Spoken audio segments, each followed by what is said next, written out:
Hello everyone, welcome to our presentation. First of all, we'd like to thank our wonderful hosts for offering for us this beautiful studio, Chicago Pianoforte.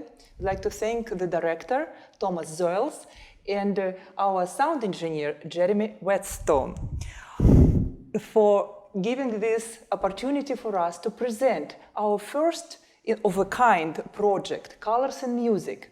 We collaborate on this project with my friend, multi-talented musician, opera singer, and visual artist, Evgenia Pirshina.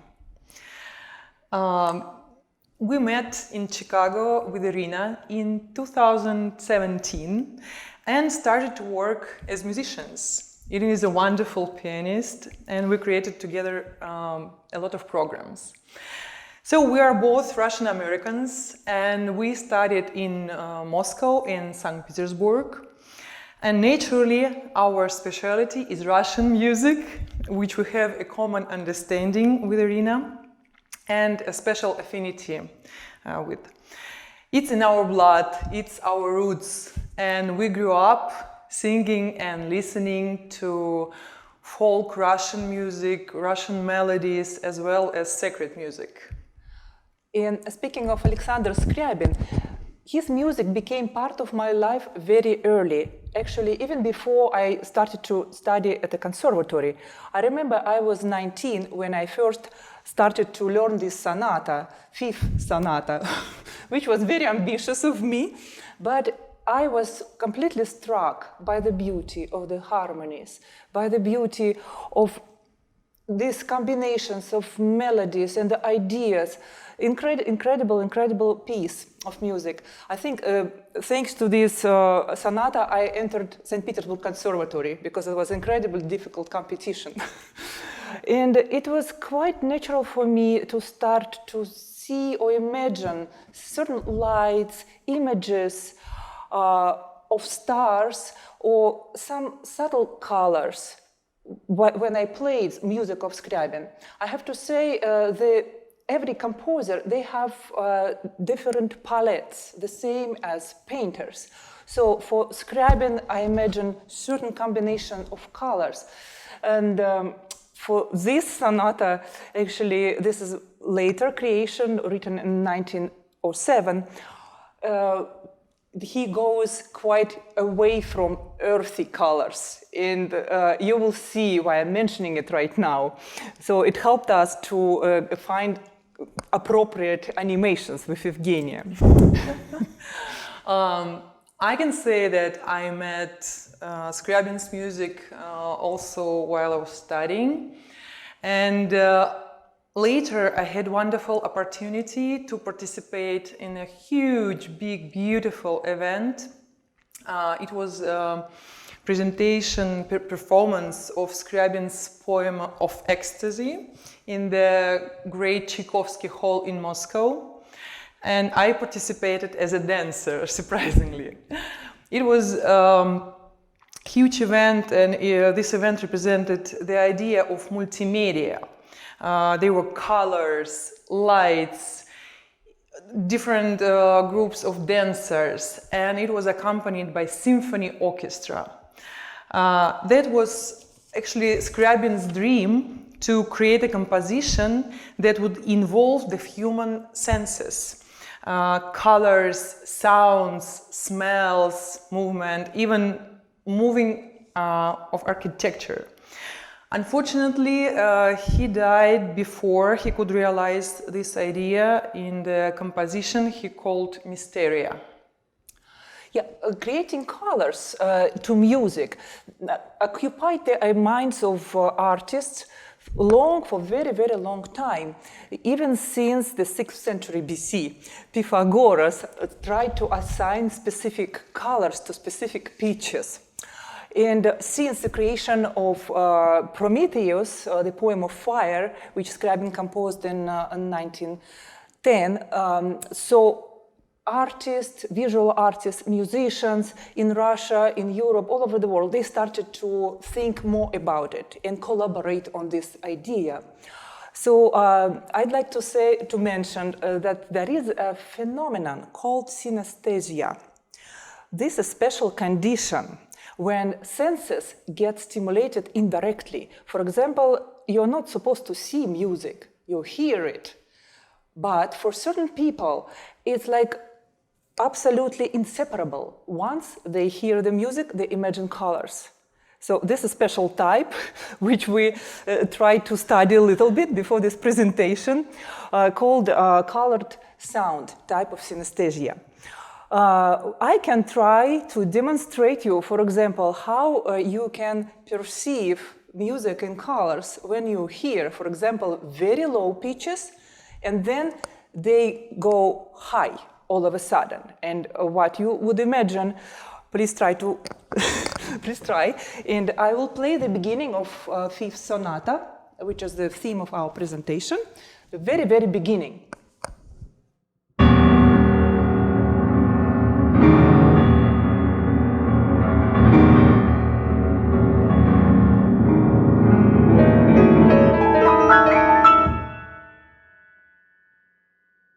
If you try to imagine it visually, I bet our association would be very, very similar, because big and low sounds, they appear darker.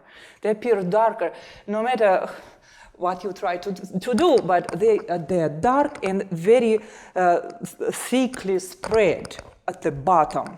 So, and once you go higher up, you try to imagine something, like a rocket going to the sky, or it's a spike of light. It becomes much lighter, much brighter. So that one of associations I wanted to mention. Definitely. And Evgenia, maybe you can continue. Well, in my mind, I have also such a thing as a timbre.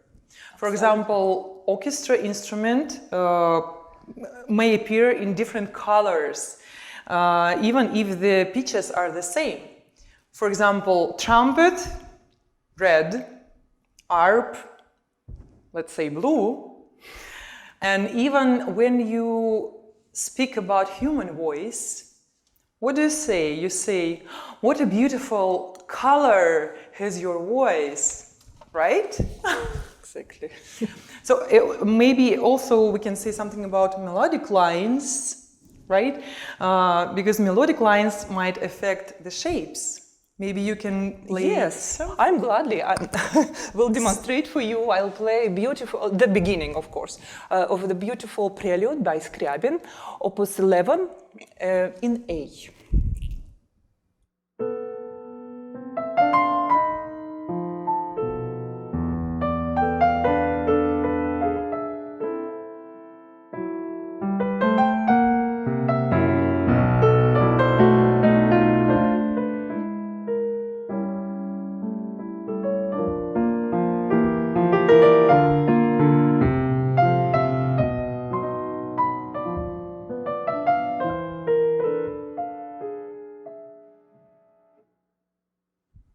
So beautiful. Certainly, this melody can provoke you to imagine particular images even, not only colors. A lot of different composers possessed this phenomenon, synesthesia. Very well known, Messiaen, Skryabin, Rimский-Korсakov. Even Wagner, right. About Messiaen and Skryabin, actually, they both assigned specifically all the colors to specific pitches and specific places, harmonies in a score. In certain scores, it was very, very precisely written down. And Messiaen, his condition was very, very serious, actually. He would physically get sick if he saw wrong colors to his music. So I can say that it was common not only among musicians. We know a lot of samples. For example, Василий Кандинский, very famous painter, created musical paintings. And surprisingly, he discussed this synthesis of art with Arnold Schoenberg, famous composer. Some of the paintings of Kandinsky you can see in Art Institute of Chicago, right around the corner. So we are very lucky. We are very lucky to be exposed to visual art as well, musicians, and the painters are very lucky. Also, visual artists are very lucky to be in the center of, cultural center as Chicago, to be exposed to music also in the best possible performances. So I wanted to mention Skryabin's poem of fire, Prometheus, because this is the score where Skryabin was very particular in assigning colors to bass line mostly. This score was written for orchestra, piano, and also color organ, tastiera per luce. And his directions for colors were like this. For example, C was red, F sharp he saw as violet, B flat, metallic gray, E dark blue greenish, A green, D yellow. I would continue, of course, but what I had for you, this is the chord I'm playing right now, which is Skryabin's signature. Mystery chord, exactly. So, and since the bass was colored red, C, the whole chord got this influence or palette of red in this case. But while playing his music, of course, especially late pieces, like this sonata particularly, Fifth Sonata, I discovered the same chord, but of course in a different key. And let's see how this sound and how this can be colored compared to just this, what I did.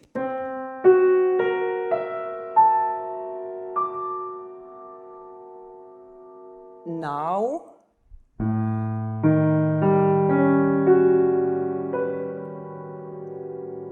surprisingly, the colors are different. Are completely different from what we imagine.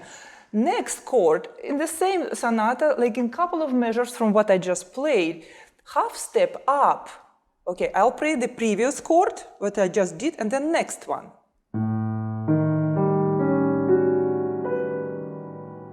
Half step up.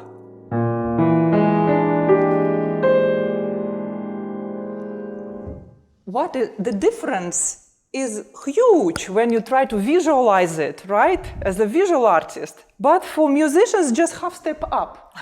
This is really a mystery, and we'd like to explore it more. I think there are endless possibilities to explore these combinations of colors and how the same structure, the same chord of the same structure can sound different and can appear differently to our eyes. But I can say that even Skryabin himself moves away sometimes from his own indications as the transposition. Exactly. And modulations in music provoke the colors to change too. Exactly.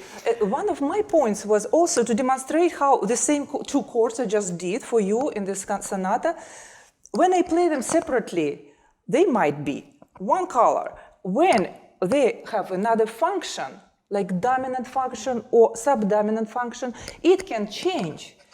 For example, these chords here, they have dominant function because what we hear previously is based on dominant 7th and 9th chords.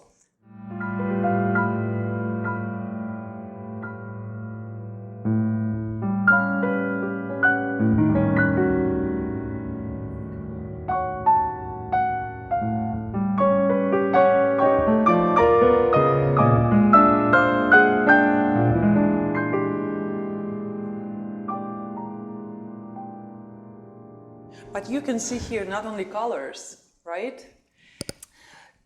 Yeah, the context it's placed into can affect the previously, imagined colors. As in this case, this dominant chord doesn't sound as intense as function of dominant can be. So it's a little bit like shattered and spread And it's not that intense. So and it has lights in it, right? Exactly, and it affects the intensity of colors. I cannot imagine red, no matter what, in this context here.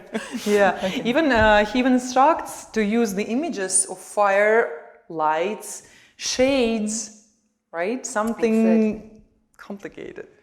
Yeah. So I can say that, we'll continue. The Fifth Piano Sonata was written in 1907, the same year as the poem of Ecstasy, and it has an epigraph from his essay, Le Poème de l'Extase. I summon you to life, hidden aspirations. You, buried in dark depths of the creative spirit, you, timid embryos of life, to you I bring daring. And here is an interesting fact. The beginning of the first theme of the exposition, Presto con allegrezza, Skryabin wrote while in Chicago in 1905. Isn't this amazing? And listen how jazzy it sounds.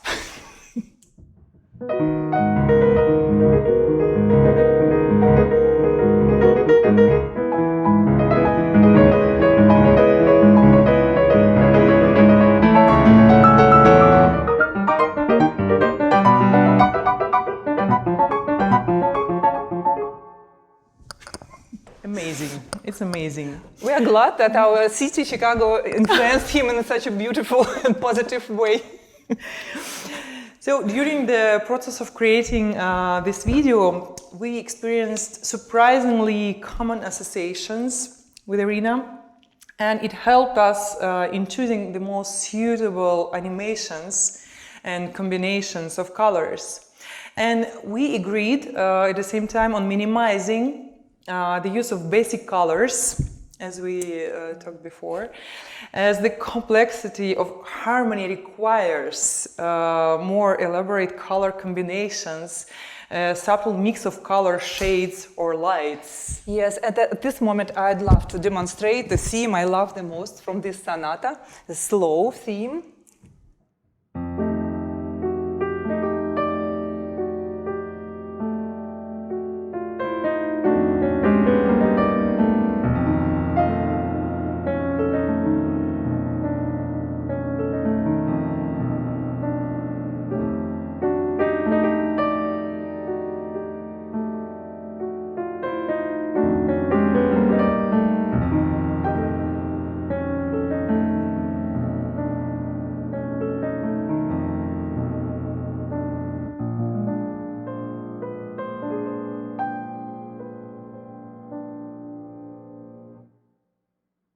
Isn't it amazing? The harmony is absolutely amazing, and that of course it goes beyond, major or minor understanding of, or even seventh chords.